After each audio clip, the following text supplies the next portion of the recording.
Bonjour à tous, petite vidéo pour vous faire un point lecture, alors que j'ai déjà tourné 2 fois, mais à chaque fois la vidéo s'est arrêtée avant. Voilà. Donc je recommence avec une spéciale, moi on va dire jeunesse, une spéciale jeunesse, avec Eric Orsona, La grammaire est une chanson douce. Alors il faut savoir qu'il a fait une série en 5 tomes autour de la langue française pour la jeunesse. J'ai commencé moi par le tome 5 sans savoir que c'était une série. Donc c'est pour vous dire qu'on peut les lire dans des ordres, il n'y a aucun problème. Les personnages ne enfin, de ce que j'ai lu, parce que j'ai pas tout lu, les personnages ne réapparaissent pas les uns dans les autres de tomes, donc c'est pas gênant du tout, c'est vraiment pour mettre en avant la langue française. Euh, ici, alors attendez, c'est illustré, comme vous pouvez le constater. Il y en a d'autres plutôt. Alors, on va commencer par surtout cette illustration-là qui est très importante, puisqu'ici, en fait, dans ce livre, on suit un frère et une sœur qui, suite au naufrage d'un bateau de croisière dans lequel ils se trouvaient, se retrouvent sur une île, enfin, on pense que c'est une île déserte sur le coup, et ils ne savent plus parler. Ils ont les mots dans leur tête, mais ils ne savent plus les prononcer. Et ils sont en panique forcément parce que comment faire. Et ils vont se retrouver face à ces deux personnes que vous voyez, Monsieur Henri, et je crois que c'est son fils, que vous venez de voir. Monsieur Henri va les prendre sous son aile en leur expliquant quand ils sont arrivés par chance sur une île qui va leur permettre de réapprendre à parler et d'apprendre surtout la langue française, la délicatesse de cet art surtout, la grammaire, etc. Et en fait, c'est hyper bien fait parce que c'est fait de manière très métaphorique, comme on rêverait d'apprendre quand on est enfant. C'est-à-dire qu'il y a des différents magasins en fait pour si on veut des adverbes, si on veut des verbes, si on veut des noms. Enfin bref, selon le type de mots que vous cherchez en fait, il y a des magasins. Et il y a la dame que je vous ai montrée, qui a une spécificité toute particulière dans ce livre. Et cette scène, je pense, c'est la. Enfin, le livre en lui-même, je m'en souviens très bien. Mais cette scène-là m'a marquée, puisqu'en fait, les enfants se retrouvent face à cette dame dont le travail est de lire chaque jour un mot qui n'est jamais utilisé dans la langue française. C'est vraiment les mots oubliés totalement pour éviter qu'ils ne meurent et qu'ils ne disparaissent. Je trouve ça mais tellement poétique, c'est magnifique. Alors il y a un méchant dans l'histoire, il y a ce côté légèrement dystopique on pourrait dire, avec un petit méchant dans l'histoire. Alors pas hyper méchant, mais c'est pour vous montrer deux aspects de la langue française en fait, et je trouve ça hyper bien fait aussi. Vous avez cet aspect hyper poétique qu'on voit tout le long. Il y a des références littéraires aussi, mais des bijoux. Vraiment des références auxquelles les enfants ont accès, c'est ça que j'aime beaucoup. Et que tout le monde connaît aussi, très important.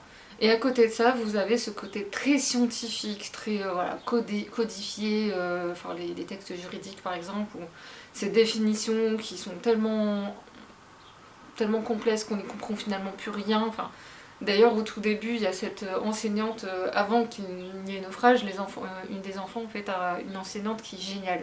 Le genre d'enseignante qu'on rêverait tous d'avoir en fait, et qui va se retrouver, comment dirais-je, elle va être inspectée, on va lui reprocher la façon dont elle apprend aux enfants. Et j'avoue que rien que cette scène-là, déjà dès le début, m'avait touchée parce que je considère qu'un enseignant, pour donner envie à un élève d'apprendre, doit rendre ça tellement vivant et c'est tellement compliqué que je ne suis pas sûre qu'il y ait une structure à faire ou quelque chose. Enfin, il n'y a pas de règles, je pense, dans l'enseignement, tant qu'il y a le respect et l'amour de son métier et qu'on arrive à transmettre ça, et c'est ce que fait cette enseignante, c'est juste merveilleux. Enfin bref, j'ai pas trop m'étendre, sinon ma caméra va encore me faire une crise. Mais grosso modo, j'ai beaucoup aimé et j'aime beaucoup aussi en quatrième de couve la précision de dire il faut faire attention aux mots, ne pas les répéter à tout bout de champ, ni les employer à tort et à travers les uns pour les autres en racontant des mensonges. Autrement, ils s'usent. Et parfois, il est trop tard pour les sauver. C'est d'une justesse incroyable. Et je pense que ça résume tellement l'histoire de ce petit livre qui se lit tellement vite. Je lirai les autres. Je me les procurerai. Ma mère en a un de lui, je crois. Je vais lui piquer à l'occasion. Voilà. Ensuite, tout ce que je ne t'ai pas dit de Kaylee Fornacier aux éditions Le Livre de Poche. Alors ici, on parle de mutisme sélectif, sujet que je ne connaissais pas. J'avais déjà vaguement entendu parler, mais je m'y étais pas du tout arrêtée. Quand ce livre est sorti en grand format, j'en avais entendu parler sur la chaîne Piketty. Et j'avais hésité à l'acheter parce que ça commençait un peu me gaver un peu les livres jeunesse young adulte avec toujours la même structure, on va dire, c'est la structure. Moi, le fait que ce soit toujours la même façon, ça me... Voilà. Et quand elle a parlé justement du fait que c'est une thématique dont on n'entend pas parler, là j'ai dit ok. Et j'ai quand même attendu, je suis tombée dessus en poche et voilà, je l'ai acheté. Alors précision du texte intégral maintenant, je vais faire très attention à ça au vu de ce que j'entends maintenant. Et en fait ici on suit Piper Rhodes qui a ce mutisme et qui change d'établissement scolaire au début de l'histoire et on ne sait pas pourquoi. On sait qu'il s'est passé quelque chose qui l'a profondément choqué, on ne sait pas ce que c'est, peut-être traumatisé. Est-ce que le mot traumatisé est adéquat? Je ne suis pas sûre. Mais on se demande ce qui a bien pu se passer pour qu'il y ait ce mutisme sélectif. Alors au fur et à mesure on apprend que c'est pas dû à ça, ce mutisme sélectif, mais qu'il n'a pas arrangé les choses, on va dire ça comme ça. Et au fil des pages, en fait elle va rencontrer West, le cliché du footballeur américain dans les lycées. Sauf qu'en vrai, il n'est pas du tout ce cliché.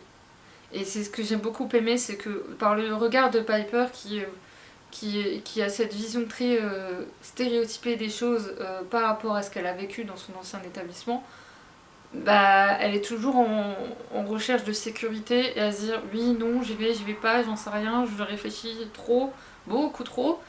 Et puis il y a ce mutisme sélectif qui du coup bah, aussi l'empêche d'agir comme elle le voudrait parfois. C'est là toute la complexité aussi de ce qu'elle vit, c'est que le mutisme sélectif ne s'applique pas chez elle. Chez elle, elle parle normalement avec sa famille, mais c'est dès qu'il y a quelqu'un qui est considéré comme extérieur à son cercle familial et sécurisant, où là, elle parle plus. Et les gens ne comprennent pas. Et ce qui lui fait le plus peur, c'est la réaction des gens, ce qui est logique, c'est un âge comme charnière. Enfin, je trouve que l'histoire est tellement bien construite. Je trouve la fin... Alors parce que je trouve, c'est aussi ça qui m'agace un peu dans les livres jeunesse young adulte, mais c'est un texte de loi qui a obligé un petit peu, c'est que les fins sont toujours oh mignon, tout va tout pour le mieux, là non. Ce que j'ai bien aimé, je vais pas trop en dire parce que en fait ça me donne envie de enfin pas de vous raconter la fin, mais de vous montrer un peu l'évolution de Piper, mais disons qu'il y a une véritable évolution de sa personnalité et qu'elle a un courage énorme qu'elle-même ne soupçonne pas. Et la fin, je suis assez partagée en fait. D'un côté, je me dis ouais, ok, parce que ça fait quand même plaisir, mais en même temps, elle est un peu ouverte la fin. Ce qui fait que, en fait, je pense que l'autrice a préféré se concentrer sur l'évolution de l'héroïne que sur le reste. J'ai beaucoup aimé West, c'est quelqu'un de génial. Après, il y a toujours le cliché de la pom-pom girl un peu garde sur les bords. C'est peut-être le seul défaut du livre, et encore que. J'ai l'impression que l'autrice a peut-être mis pour dire de mettre un petit cliché, mais ou peut-être pour faire plaisir à son éditeur, qui sait, parce que c'est vraiment mis à l'arrache quoi. C'est genre on passe, on range et la suite. Et le petit point purement personnel, le frangin que j'ai beaucoup aimé de Piper, j'aurais aimé qu'il apparaisse plus. Je trouve que sa famille n'apparaît pas suffisamment à mon sens. Parce qu'ils l'acceptent telle qu'elle est, en fait. Ils ont compris, ils cherchent pas à lui dire il faut que tu parles, il faut que tu fasses ci, il faut que tu fasses ça. Non, c'est bon, t'es comme t'es, on t'accepte, on va pas t'embêter. On sent la maman un peu plus inquiète, c'est une maman, c'est normal. Mais les frères et sœurs, voilà, c'est... Et je les trouve formidables, j'aurais aimé un petit peu plus... Mais bon, après il est très bien dosé le livre. Franchement, c'est une chouette lecture. Je trouve intéressant de le lire, surtout pour apprendre sur le mutisme sélectif, parce qu'elle a des séances de psy et du coup, elle nous explique globalement du point de vue Piper, donc c'est très accessible, comment ça fonctionne et ce que ça implique, etc. Et c'est hyper intéressant. Ensuite, Moustache, Seigneur suprême intergalactique, le tome 1, Mission Survie, aux éditions Bayard Jeunesse. Livre... Alors franchement, si vous cherchez une lecture sans prise de tête, qu'en plus vous adorez les chats, c'est un bonus. Vous pouvez aussi ne pas aimer les chats. Hein. Voilà. Mais si en plus vous aimez les chats, vous avez d'autant plus adoré le livre en fait. Parce que les propriétaires de chats, ou ceux qui aiment les chats, connaissent le comportement de nos chers petits félins adorés et vont retrouver certaines petites choses là-dedans. Ici en fait on suit donc, comme vous avez vu, Moustache, un chat extraterrestre qui a été rejeté, enfin viré de sa planète pour atterrir chez nous, humains, qui surnomme des géants. Et il va se retrouver à sonner chez une famille désespérée parce que comme vous avez vu sur l'image, il pleut. Et il aime pas être mouillé. Et puis c'est un seigneur de toute façon, donc voilà. Je vous jure, c'est comme ça. Et dans cette famille, en fait, cette famille, la particularité, c'est qu'ils viennent d'emménager. Et que le fils, qui a 10 ans, je crois, si j'ai bon souvenir, Raj, et ben il vient d'emménager donc là et il est pas content, il a perdu tous ses amis, tous ses repères, ce qui est forcément pas facile. Puis il y a ce petit chat qui semble tout mignon et il réussit à faire craquer sa mère pour le garder parce que sa mère n'en veut pas. Et papa aussi il est d'accord avec Fiston pour le garder aussi, sauf que c'est une teigne, il se laisse pas faire. Alors il fait que miauler jusqu'au moment où il va parler de son rage, il va l'entendre parler. Et c'est tout à fait normal, hein, bien sûr. Et ce que j'ai adoré, c'est qu'il y a certains passages où effectivement le comportement du chat, enfin de Moustache, et forcément c'est un chat extraterrestre, donc c'est adapté à un chat extraterrestre, mais le fait que des objets disparaissent, que on voit le chat jouer avec des trucs avec lesquels il devrait pas jouer. Qui n'a pas vécu ça avec un chat? Enfin, là c'est encore pire, enfin les cartons, on a tous trouvé ça. Les comportements bizarres des chats dans leur litière quelquefois. Il y en a un chez mes parents en ce moment, c'est... Moi maintenant, mais il y a eu un temps quand il est dans sa litière, on l'entendait et on savait ce qu'il faisait. Il avait un comportement très bizarre, il fallait que tout soit à gauche ou à droite ou au milieu, mais voilà. Enfin, c'était très bizarre. Bref, tout ça pour revenir à ce livre. Et en fait, en parallèle, donc il y a Moustache qui veut retourner chez lui, il a un système pour ça, et il a besoin de son humain, donc il va essayer de faire des trucs et tout. Mais son humain Rage, lui, il est envoyé en camp, je sais plus quoi comme camp, mais c'est un camp. Normalement, c'est des camps de vacances où vous apprenez la survie, mais de manière fun et rigolote, normalement. Sauf que là, il se retrouve dans un camp un petit peu chelou, avec des gens un petit peu chelous. Et lui, il y connaît pas des masses et il en a un peu rien à faire. Et il veut pas y aller, il préfère être avec son chat, en fait. Il a pas de courage, en fait. Il considère qu'il a pas de courage, lui, il veut juste qu'on lui foute la paix. Voilà, c'est le principe de Rage, c'est me foutre la paix. Et sauf que sa mère l'a inscrit là-bas pour qu'il rencontre d'autres enfants de son âge, ce qui en soi part d'un bon principe, mais pas ici. Bref, j'ai adoré ce livre. Il y a un tome 2, mais sérieusement, vous pouvez vous arrêter là si vous voulez. Moi, je me suis arrêtée là parce que même si c'est fun, je préfère attendre à limite qui sortent en poche ou me le trouver d'occasion pour lire une suite s'il y a. Ma mère l'a lu, elle s'est bien amusée aussi. C'est pas le livre de l'année, hein, on est bien d'accord. Mais j'adore. J'adore d'ailleurs la réaction de Moustache quand il se retrouve face à des chats qu'on a nous, en fait, les chats classiques, où il dit ils ont été manipulés, on leur a fait un lavage de cerveau, enfin bref. Je vous jure, c'est vraiment la lecture fun et pour les choses, enfin, les gosses, c'est génial. Franchement, c'est top. Livre suivant, Les Aveuglés, le palais des murmures de l'Autre-Noté aux éditions Michel Lafon. Je vous explique ma réaction à l'instant. Faut savoir que j'ai fait une vidéo spéciale jeunesse, là comme vous le verrez au moment où je suis en train de parler. Et en fait, il se trouve que cette vidéo, je l'ai tournée une première fois. Quand j'ai voulu vous la mettre en ligne, en fait, j'étais convaincue que ma caméra avait fonctionné normalement. Parce que d'habitude, quand elle s'arrête toute seule, elle fait un petit ting et elle le fait plus. Voilà, et elle se range même plus. Je veux dire, le focus ne se range même pas. Donc, j'ai parlé dans le vent comme une quiche jusqu'à la fin. Et il se trouve que quand j'ai voulu la mettre en ligne, j'ai vu qu'elle s'était arrêtée bien avant la fin. J'ai dit bon bah c'est pas grave, je vais la refaire, ça arrive, des fois on calcule mal. Sauf que normalement j'ai droit à une demi-heure sans coupure. Que là il y avait que 18 minutes. J'étais bon. Donc c'est pas grave, je vais la refaire. Moi je suis pas du genre c'est pas grave, il n'y a pas de drame. Donc j'avais refait la vidéo qui s'est encore coupée. Donc j'ai dit bah je vais le faire à part, généralement c'est ce que je fais dans ces cas-là. Et ben ma vidéo s'est pas enregistrée. Et je m'en suis rendu compte le premier week-end d'avril. Je me suis rendu compte à ce moment-là, je me dis non, ça va pas le faire. Pas le premier, le deuxième week-end d'avril, pardon. Non, le premier, c'est bon, le premier. Je suis même perdue dans les dates maintenant. Donc je me suis dit, non mais ça se fout de moi. Ce livre, il veut... Alors je sais pas pourquoi, mais même parler, là j'ai voulu le commencer, là en me disant ça y est, ma caméra vient d'être chargée, enfin, la batterie, j'ai vidé un peu la carte mémoire et tout, pour vous dire, hein. Je me suis dit, allez, tu mets toutes les chances de ton côté. Bref. Bah maintenant j'ai du mal à parler. Ce livre, en fait, je pense qu'il veut son heure de gloire pour lui tout seul, il veut pas qu'il y ait de montage. Je sais pas, il y a un complot là. Enfin bref. Je me suis dit que ça vous amuserait, j'ai parlé de ça avec ma mère, elle rigolait. Ah là là, il faut bien rigoler un peu de temps en temps. Donc parlons un peu de Monsieur Loïc Noté. Pour la petite histoire, justement, Loïc Noté, j'aime beaucoup ce qu'il fait. J'adore ce qu'il fait. Son premier album est juste pour moi, mais le meilleur qui soit. C'est parce que ça me parle beaucoup aussi par rapport au fait de ne pas se fier aux apparences et que c'est pas une apparence qui fait ce que vous êtes. Entre autres choses, évidemment, c'est plus complexe que ça. Et ça se retrouve dans son livre. Alors il faut savoir, quand j'ai appris qu'il sortait un livre, c'était un peu... Ah, je sais pas. Moi je le connais comme chanteur. Et puis il y a un peu faut être honnête, il y a un peu cette question de cliché qui dit ah oui, mais t'es célèbre donc tu sors un livre parce qu'il faut faire rentrer de l'argent dans la maison d'édition. Faut le dire, on va pas se le cacher.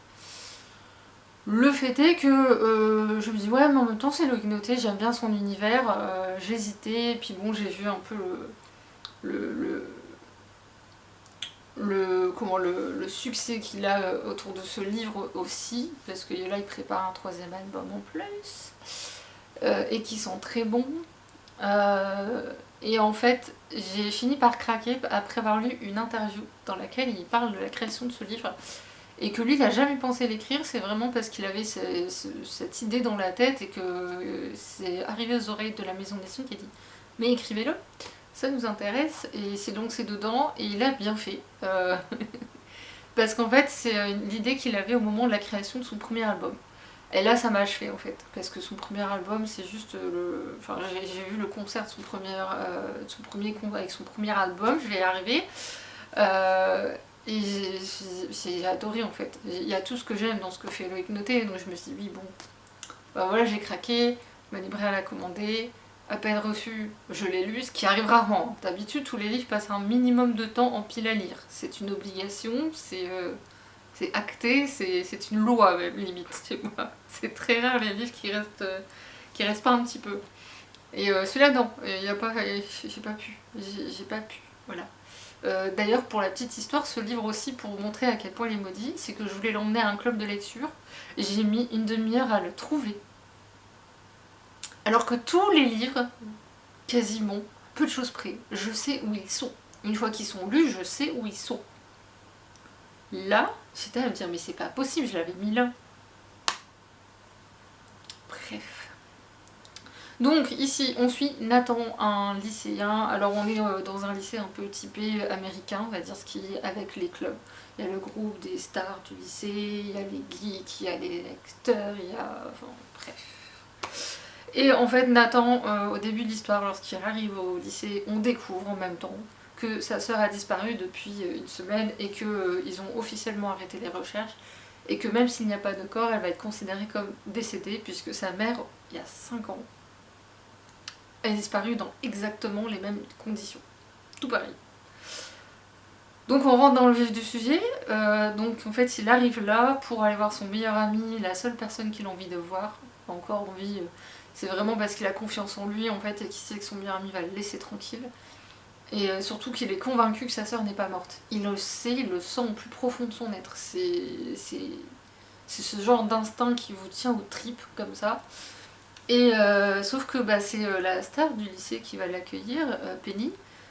C'est le cliché de la pom-pom girl blonde. Non, elle n'est même pas blonde. Enfin bref, moi je l'imaginais comme ça. Je sais pas pourquoi. Pour moi elle était blonde. Apparemment elle n'est pas blonde.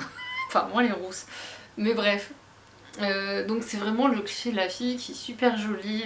Il n'y a rien qui dépasse. Tout est parfait. Tout est voilà, tout ce que vous voulez. Et elle va l'inviter, vu qu'il est devenu un peu l'événement du moment, elle va l'inviter à la grande soirée organisée. Il va réussir à faire venir son meilleur ami pour pas qu'il se sente trop seul. Et en fait, on va un peu sauter dans le temps quand même, puisqu'on va venir au sujet principal. Et en fait, le jour de l'enterrement, lui il veut pas y aller. Il est clair avec son père, il veut pas y aller, il sait qu'elle est en vie. Il faut la retrouver et il n'est pas question de jouer, de faire semblant en fait pour lui. Et il y a justement Miko et Penny, donc Miko son meilleur ami, qui arrivent et qui vont le chercher pour le convaincre d'y aller. Et en fait à la place ils vont aller dans un parc d'attractions abandonné, puisque c'est une grande mode en fait de se faufiler dans les endroits interdits et de prendre des photos. Donc là ils vont y aller juste pour le fun à la base, mais c'est là que l'aventure va commencer. Mais avant, petit suspense, il faut que je vous parle de ces trois-là. Déjà, Nathan. Honnêtement, quand je voyais la description de Nathan au fur et à mesure, je me suis dit, ça ressemble beaucoup à Loïc Noté quand même. Faut dire ce qui est. Nathan se décrit en tout cas comme un jeune gringalet, avec la voix fluette. Et je me suis dit, bah déjà ça, Loïc Noté, avec les cheveux blonds, j'ai fait... Il est plutôt blond quand même. Il y a une grande part de Loïc Noté, surtout dans les failles, ces failles en fait. En tout cas, dans les failles de Nathan, au fur et à mesure, on comprend que c'est les failles plutôt de Loïc Noté. Personnellement, c'est ce que je perçois. Miko, lui, il est dans le club des geeks. Bizarrement, je vous le donne en mille, typé asiatique. C'est tellement cliché aussi, mais c'est volontaire. Je pense que c'est un choix volontaire et il a eu raison. Et concernant Penny, c'est justement le cliché de la fille parfaite des établissements, des lycées aux États-Unis, où rien ne dépasse, tout est parfait, il n'y a pas un truc qui ne va pas aller, on peut rien lui reprocher, rien lui dire, même si on a envie quelquefois de la... Voilà. Mais bien sûr, c'est qu'une apparence également. Et c'est là où justement je tiens à préciser, parce que justement, quand ils sont dans ce parc d'attractions, c'est Penny qui va voir se diriger dans un bâtiment particulier. Et c'est ce bâtiment qui va leur permettre de rejoindre un monde parallèle dans lequel le temps ne s'écoule plus. Et c'est arrivé là-bas que Nathan va sentir que sa sœur est là. Et plus ils vont s'en rapprocher, et plus son instinct il va sentir qu'elle est là, qu'elle est pas loin. C'est juste, déjà ce principe de l'instinct me parle énormément. Ce principe d'avoir ce nœud à l'estomac, ce quelque chose en vous qui dit je suis sûre que ça je connais ce sentiment. Alors pas sur ce genre de choses, mais le nombre de fois où je me dis oh mes parents vont sûrement m'appeler là, je lève la tête, ils m'appellent, enfin ce genre de truc. Tout le monde le vit, hein, mais alors moi c'est très souvent, j'ai un instinct phénoménal, c'est dingue. Enfin bref, on se ressent sur l'histoire. Donc on est dans cet univers parallèle, ils savent pas où ils ont mis les pieds. Il se passe tellement de choses, mais d'une créativité, c'est digne d'un Loïc Noté. Voilà, je suis désolée, mais il y a des scènes, déjà rien quand ils arrivent dans le parc d'attractions, abandonné. Je repensais au clip Candy. Ça m'est venu mais tout de suite. Je me suis dit mais c'est ça. C'est vraiment ce qu'il a imaginé quoi. D'ailleurs le titre Candy à un moment donné est écrit en grand dans le texte. Et du coup les fans de Loïc Noté forcément qui connaissent le titre forcément sourient parce qu'on ne peut pas réagir autrement. Même si la scène n'est pas franchement... Alors esthétiquement en fait c'est là-dessus qu'il joue beaucoup dans le livre. Il y a cette esthétique qui paraît très jolie, mais derrière il y a ce petit soupçon de mystérieux et de glauque si je peux dire, un peu sombre, un peu ce petit truc qui dit c'est beau mais ça sent pas bon, on va partir. C'est un peu ça l'idée. Merci mais non merci.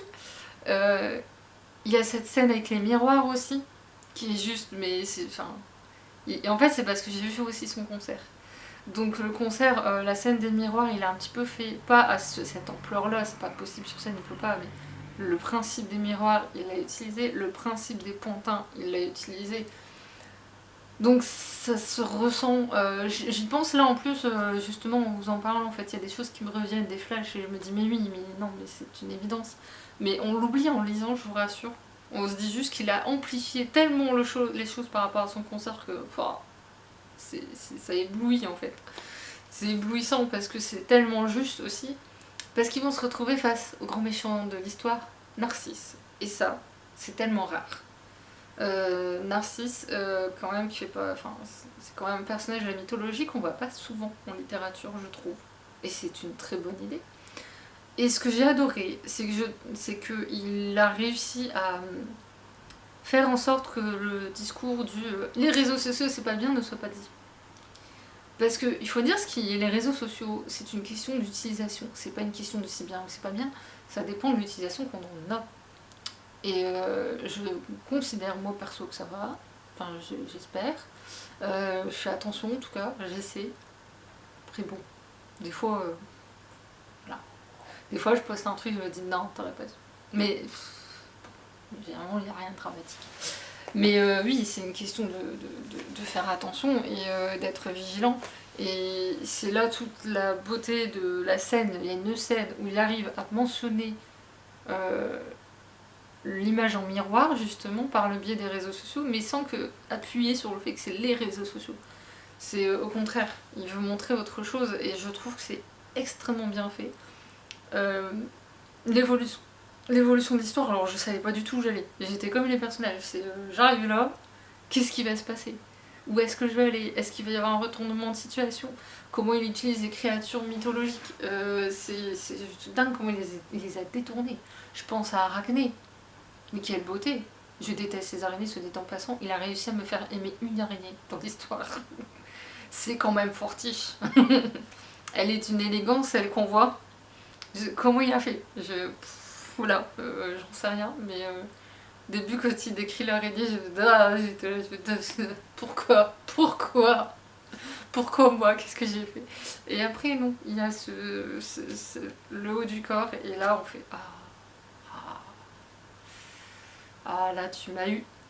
Il y a aussi les dragons, c'est quelle idée, mais quelle idée! C'est juste incroyable. Et alors, quand j'ai eu, alors je me suis dit, à mon avis, c'est une série. Et puis après, j'ai passé nulle part tome 1. Je me dis, bon, à tous les coups, ça tombe, c'est juste un one-shot, finalement. Et récemment, Loïc Noté a précisé qu'il venait de finir d'écrire du tome 2. Donc c'est pas plus mal d'avoir foiré la vidéo, hein, précédemment. Comme ça, je peux modifier les bêtises que j'ai pu dire. Et en fait on sent qu'il peut y avoir un tome 2 parce que quand je l'ai fini, j'étais aux anges, je trouve que ça se termine très bien. Mais il y a une ouverture, une toute petite ouverture. Enfin il y en a même deux. Et je me disais, j'avais dit à ma mère, parce que ma mère aime bien savoir ce que je pense de mes lectures, donc en fait c'est un peu sur elle que je teste ce que je vais dire avant. Enfin, test, entre guillemets. Et là pour le coup je lui dis, mais en fait il peut tellement tirer sur l'histoire, mais il y a des choses à faire, il y a tellement de choses à faire. C'est juste génial. Et sa sœur s'appelle Théo, et ce que j'ai adoré, c'est justement que Théo a un prénom assez neutre quand même, je trouve. C'est une jeune fille, hein, voilà. Mais elle a un prénom neutre. Quand on voit la description de son look, j'ai fait intéressant, m'intéresse beaucoup. J'aime bien cette dualité qu'il a présentée dans la personnalité de la sœur.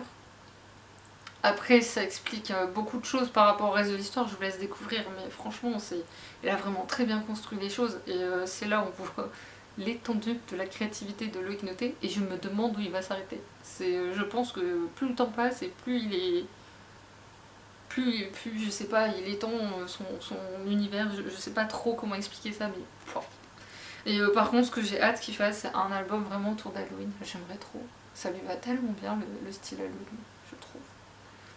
Enfin bref, je vais arrêter parce que du coup, vu que c'est la vidéo consacrée à ce livre-là au final quasiment, hein, je vais éviter de bouffer ma caméra et de dire après ah mon café. Vous voyez en fait, alors en plus pour ceux qui me suivent sur les réseaux sociaux vraiment, Instagram surtout, c'est là où je mets quelquefois des changements dans mon appart, dans mes bibliothèques.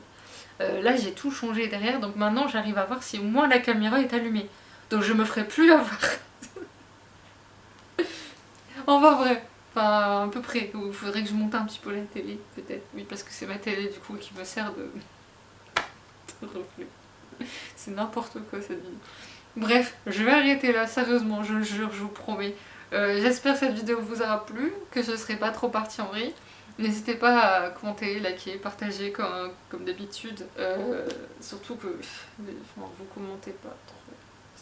Et j'aime bien avoir des avis, moi. Au moins me dire si vous craquez pour l'un des livres ou vos derniers coups de cœur ou dernières déceptions. Vous avez le droit aussi, vos derniers achats, ce que vous voulez. Du moment que c'est gentil et bienveillant, évidemment, comme toujours. Et sur ce, je vais vous laisser et je vais vous dire à la prochaine. Salut!